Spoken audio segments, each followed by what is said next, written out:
we doing logistics from? I will place this in first place. Your customers, selling your cars to customers that live out of state and everything else like that. It's really important for them to get their vehicle in time. Because, I mean, if you buy something and you expect your shipment or at least your package or your vehicle to arrive at a time that you expect it to arrive and stuff like that. Yeah. So sometimes doing transport can get a little bit personal, making sure that you're helping everybody else out and everybody else is like flowing the way they need to be flowed and stuff like that. Keep up with the driver because, you know, like I said, logistics can be pretty crazy. If you delivering a day late or two or even an hour late or after hours or something like that, I would like to know that so we can keep our customer or whoever else is in the process. Are you okay with getting your car a little bit after hours? Are you okay with getting it in the morning? Gets a little bit personal, and then after, you know, the car gets delivered, you call the customer, you're like, hey, are you happy with your delivery? Let me know. Is there no problems with the car? Because like I said, when you find a driver that you had never really necessarily worked with before, you got to make sure everything is okay from point A all the way to point Z.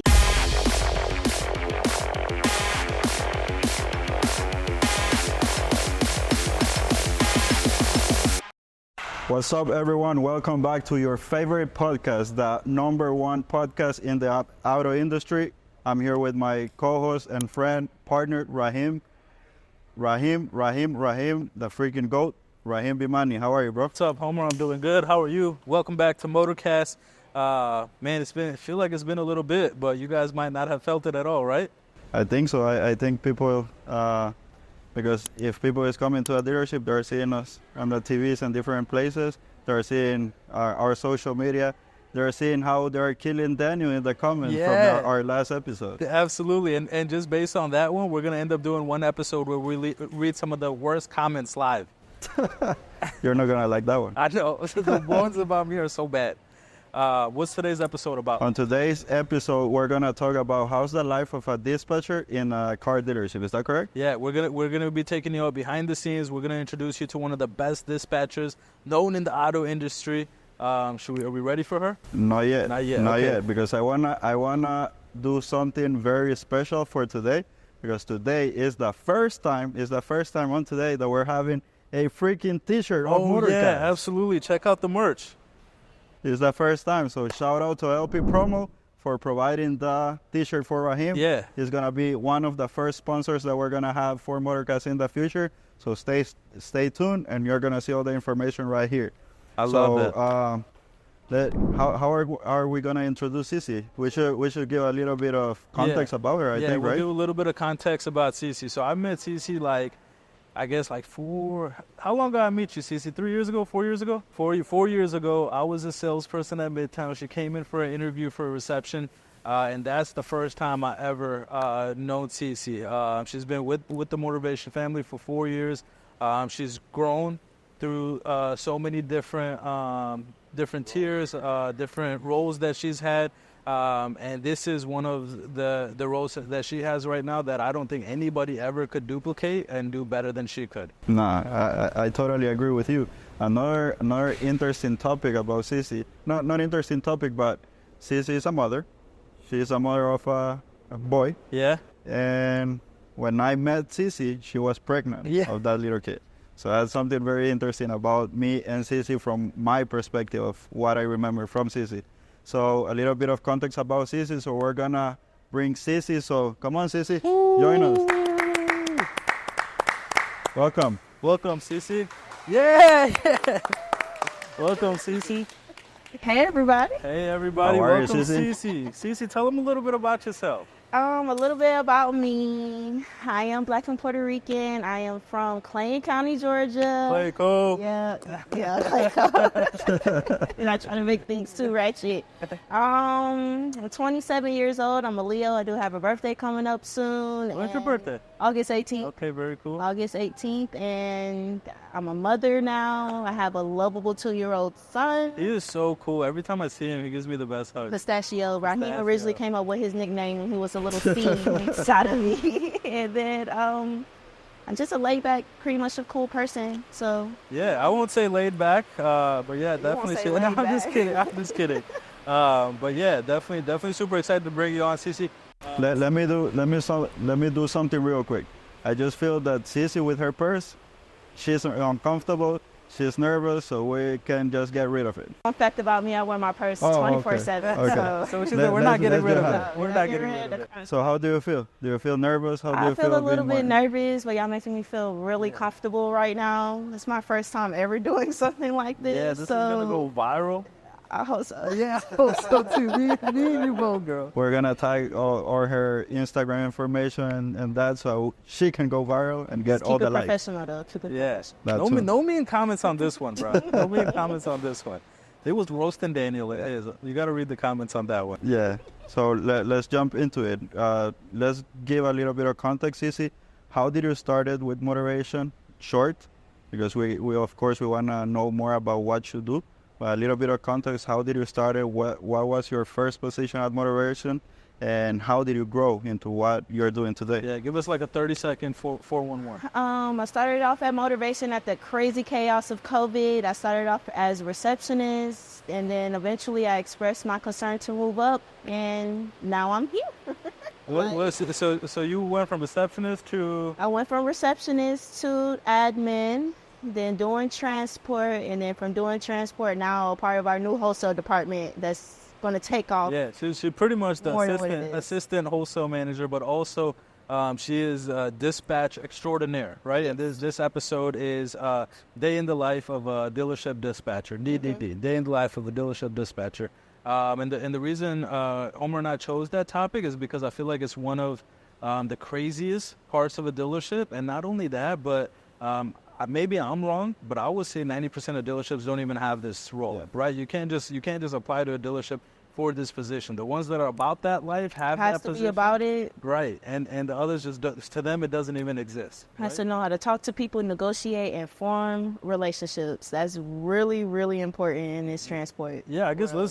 let's jump into it. So what is it? You said a few things, but what's your day-to-day look like, and what kind of person do you have to be able to be during work hours to be good at that role? Because you were the best at it. I feel like you need to be a strong, stern person that's set on your price, set on what you want, and set on what requirements you expect from the driver. You know, with this being like a third party and stuff, you have to really entrust in working with somebody that you have never really worked with before. So I try to form relationships, everything else like that, because you know some drivers will promise you something and then low-key give you the runaround, but you have to learn how to handle situations when it comes to stuff like that, because logistics can be pretty much unpredictable. Same thing like how it is with FedEx and stuff like that. Certain things will happen, accidents, or maybe catch a flat, or just overall just being late. Yeah, so I guess tell me a little bit about, like, number one, why does your role even exist? Where are we doing logistics from? Who do you do it for? Why do we have to do it? Things like that. Logistics is pretty important in a dealership because, I mean, of course, we have to get our inventory of all the wonderful vehicles in here, and then I will place this in first place. Your customers, selling your cars to customers that live out of state and everything else like that. It's really important for them to get their vehicle in time. Because, I mean, if you buy something and you expect your shipment or at least your package or your vehicle to arrive at a time that you expect it to arrive and stuff like that. Yeah. So One question that I have, because you kept saying that in other dealerships you're not going to have someone like Cici. How are other dealerships doing the transporting of their vehicles if they don't have you? They're probably not. Honestly, not all of them like that. I mean, I haven't heard of not trying to name drop other dealerships, but like a CarMax or anything else like that, you know, transporting vehicles as fast as us, at least. Not even Carvana, in my opinion. Not trying to throw no shade, but, you know. So we're bringing our vehicles in, right? The ones that we're trying to sell. We're bringing vehicles out, the ones that we're selling to people. Mm-hmm. Then it's the vehicles that we're buying for our wholesale department, and we're transporting those literally from one auction to another, right? And then there's vehicles. Is that a secret? Oh, dude, they can copy us. They really can. But they're not us. They can't. They hate us because they hate us. They hate us because they hate us. And then we got transport to different businesses, right? Right. Like where we got to get our vehicles maybe service or any customizations or anything, like whatever we got to take our vehicle out for. Then we got that too. Then we also have that little part of transport, that emergency part of transport, right? Yes. Where if something is broken down, somebody needs help, things like that. So it seems like your role brings value to a minimum 5 to 6 different roles, right? Yeah. I feel like it's pretty much a little bit of the glue to keep everything flowing the way that it needs to flow.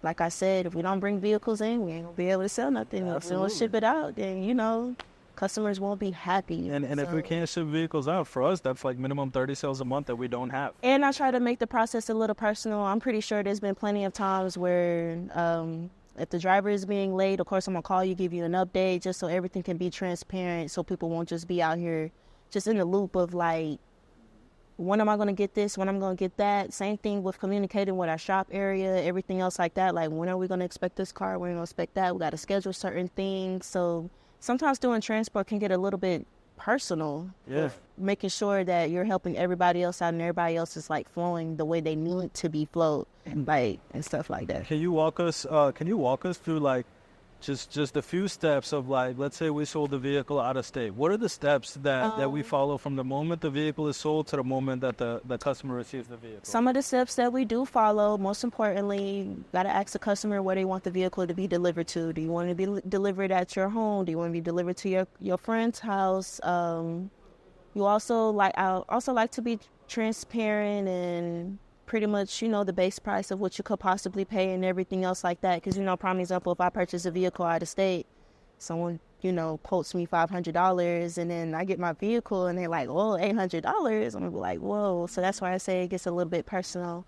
Once you do that, I like to call the customer, let them know, like, hey, have your vehicle. We're in the process of transporting it, just to make them a little bit easy so they won't be at home stressed out, like, what are they doing? What are they not doing? Just giving information. And then once I find a driver, I give the driver the specific instructions. I let the driver know, like, hey, let me know when you want to pick up, how much would the transport be, and what they're looking for delivering. And also keep up with the driver because, like I said, logistics can be pretty crazy. If you delivering a day late or two, or even an hour late, or after hours or something like that, I would like to know that so we can keep our customer or whoever else is in the process, are you okay with getting your car a little bit after hours? Are you okay with getting it in the morning? So it gets a little bit personal. And then after, the car gets delivered, and call the customer, you're like, hey, are you happy with your delivery? Yeah. Let me know. Is there no problems with the car? Because like I said, when you find a driver that you had never really necessarily worked with before, you got to make sure everything is okay from point A all the way to point Z. So it's a lot going on, not just the transport part, but also the customer service part. Yeah, the customer service part, you have to really be on top of that, in my opinion. Just so, Homer, if you were staying in Alabama and I tell you, oh, you get your car tomorrow, and it's not here tomorrow, you're going to be like, whoa. Yeah. Where's my car? Where's my car? Where's my purchase? Because, cars nowadays not cheap. So you got to keep up with stuff like that. Certain vehicles that get transported, I try to make sure that the driver has the insurance capability to even be able to transport that vehicle. So try to make sure everything is all along the line so we can be protected as well as the customer or whoever has to get the vehicle. What do you think is going to be the hardest part of your job? The hardest part of my job is basically keeping up with not the customer, but with the driver. The driver doesn't necessarily work for you, so sometimes it might be a little bit of like communication issues, like, oh, they're not answering for me, they're not doing this, they're not doing that. But I'm pretty persistent. I will call the driver like 5, 6, 7, 8, 9, 10 times in a row just to get them to answer, like, hey, you with my car? I need you to answer this phone. And let me know when you're trying to deliver. If you're going to be late, just let me know, so we can plan everything out and ease everything out on both party ends. Because if you're not a good driver, we'll put you, I call it on my blacklist. I won't use you anymore. So what's the easiest part then? The easiest part of the process will be actually finding a driver. That's the easiest part. I think the easiest part for me is actually trying to form a relationship with them so I don't have to go out and looking for another driver. It's easy for me to talk to people. It's easy for me to form relationships like, hey, you did a good job. You think you want to keep working with us? Because one thing Cece does, she has a Rolodex of a whole bunch of drivers that we keep working with over and over again. I'll call them. You give me business. We'll give you business. And that's how you form relationships. And this is where you could tap in. If you want to do some transfer for motivation, you could contact Cece at Xiomara at motivationtrucks.com. Yeah, we could drop it at the bottom. I have 2 questions for Cece. I want Cece, I want you to tell me about your easiest, best experience getting a vehicle delivered to a client. Then I want you to tell me your nightmare, like, oh my God, I hope I never go through this again. I do have a lot of easy experiences. I did have a lot of good drivers who will call in, like prime example, Paulo. I'm gonna just go ahead and just throw him out there, B&R Towing. Shout out to Paulo. Shout out to Paulo. He is very punctual. He'll keep you updated. He is punctual. He's very punctual. Even beating Atlanta's traffic? Yes, even in Atlanta's traffic, even when it comes to going to places like on the state line, like Alabama and stuff like that. If I call him and say, we need help with towing a vehicle or anything else like that, he'll drop off a car and then call me back and be like, hey, do you have any more work? Yeah. So he makes it really easy for me. And he follows instructions really well. Like, we just ask him, like, 1, 2, 3, he does it to the T. Quick little text message and he's out the door on the road. The worst Give me a nightmare story. that I have, transporting from out of state makes me a little nervous. You know what I'm saying? Because you really have to entrust with the driver. Like, you say he's going to pick up today at 3 o'clock. I need you there today at 3 o'clock. The worst experience that I had was maybe about 2 years ago when I had a driver transporting a vehicle from auction in New York. He got into an accident. Oh, I remember. You do remember that? And he didn't think to tell anybody that he got into an accident until I called him on the day of delivery, like, hey, you're supposed to be here today. Are you going to be here before we close at 7? Ma'am, I got into a little bit of an accident. A little bit? And it wasn't a little bit of an accident. I think I remember. It was a real big accident, I right? remember Having the to deal with insurance stuff from part. the insurance. The trailer full and all the whole flipped. trailer I flipped. remember the insurance. So, His insurance that didn't want to pay or something His like insurance that. didn't even cover it. We all end up having to write checks for our own vehicles. yeah, that was a nightmare right there. Because like I said, you have to be entrusting to people that you never really worked with before. Never worked with him before. So when I called him and I found out our vehicle was like never made it to the dealership. And thank goodness this was up. not a customer vehicle. Thank God that it wasn't. If it was, I really don't even know how that probably would have topped this situation as like the worst situation. But it's like I said, it gets if you trust me with assigning you this load, I should be able to trust you to complete it and bring it here and just leave it at that, you know? Yeah, I like that. So even if it's a driver that's out of state, I made a couple of relationships with drivers that be on the road from back and forth from Houston all the time, back and forth from Dallas. Like, you know, saves you a little bit of change once you start forming relationships with people and, you know, come up with little plans and stuff like that. So let me ask you this. After like 20 minutes, how do you feel in MotorCast? how do I feel? I feel way more comfortable now. I hope I'm not like blabbering off. It's but easy peasy. I Yeah, feel I'm like, really yo, she's comfortable talking now. way too much. No, I'm just kidding. I'm just joking. Because at first I was a little bit nervous. So I Yeah. was like, me? Y'all want me? Can you imagine our first time? Back in one room in there, I was like But just Rahim sitting makes it look easy though. Oh, thank You make it look really easy. because he actually speaks English. Yeah, You'll catch me on a MotorCast soon speaking Spanish. Just wait on it. Okay, Just wait on it. I'm ready for it. I'm ready for you. We'll do this episode again in Spanish. Just wait on it. Let me ask you one last question. What's a piece of advice that you can give to someone that is starting in the car industry, probably let's say as a receptionist, the same way that you started, and how this person can make themselves a place to grow? How can they do it? The best advice I can give somebody is to show somebody that you're always interested in something else. I know when I started off as reception, I used to ask Rahim, like, hey, is there any extra work that I can do? Not necessarily saying that it wasn't enough work, but I call myself a little jack. I like to be a jack of low-key all trades. So if I feel like I see something else that I'm interested in, I'm just ask, like, hey, do you think I can help you work here, help you work there? I feel like if you showing somebody that you take initiative and trying to learn something new or wanting to do something new, I might just grab you the opportunity, like, why not, you know? Get the opportunity, don't wait for the opportunity, you right? You don't have to, my mom always taught me closed mouths don't get fed. Yeah. Amen. So if you don't open your mouth and express that you're interested in it, then it's not going to. That's a good one. That's a good one. Shout out to your mom. Shout out to Mama. Shout out to Rosa. Yeah, shout out Mama Rosa. Well, all in all, Cece, I think you've done a fantastic job here on the episode. I think, again, you're better at your position than anybody else could be. You. I think it's definitely more than the glue. This part of the dealership just would not operate without somebody in this position, and you do it super well. I think it's overlooked a lot. Yeah. Because all we do is drop off a piece of paper to you, and then the next thing we know, a vehicle's getting picked up, and then a vehicle's getting dropped off. We don't know about all the inside and the bridge that brings everything together. So I appreciate you making this so easy for us. And remember, everybody, if you like doing your job, you want to be really, really great at it. Yeah, that's a fucking. So that's a fucking clip, bro. Right there. In TikTok, less than 30 seconds, boom, we got it. Out of here. Hope you all enjoyed this episode of MotorCast. Where can they find us, Homer?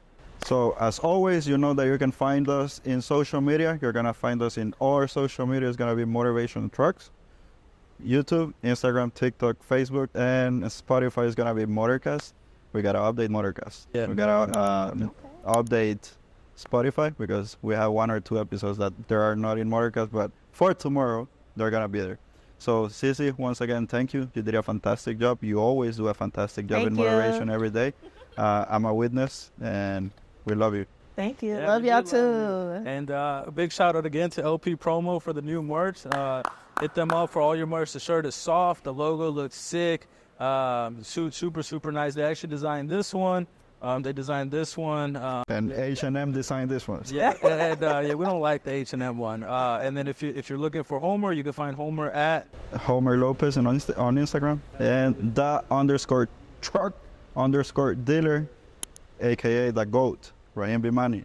Cool. Good episode, y'all. Come on, let's do MotorCast on 3. 1, 2, 3. MotorCast.